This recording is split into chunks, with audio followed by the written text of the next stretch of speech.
સનાતન ધર્મની અંદર જપનો ખૂબ મહિમા છે અને જપ રુદ્રાક્ષની માળા છે, તુલસીની માળા છે, સ્ફટિકની માળા છે, કમલગટ્ટાની માળા છે અને જે તે મંત્ર હોય એને જે અનુકૂળ હોય તે માળા સાથે કરવામાં આવે છે અને ગૌમુખીની અંદર સાથે મૂકીને જપ કરવામાં આવે.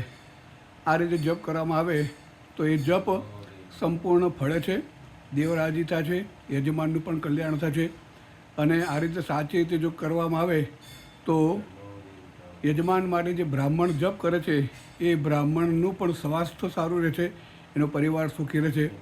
આજકાલ લોકો મશીનથી કરે છે, મશીનથી જપ કરવાથી બ્રાહ્મણના કુળની અંદર નિર્વંશ થાય છે, યજમાન પણ દુઃખી થાય છે અને આવું અધર્મ કરવાવાળા બ્રાહ્મણો પણ અને યજમાનો પણ દુઃખી થતા હોય છે. એટલે સાવધાન થઈ આ રીતે જપ યજ્ઞ કરવા. જય શ્રી કૃષ્ણ. સનાતન ધર્મ કી જય.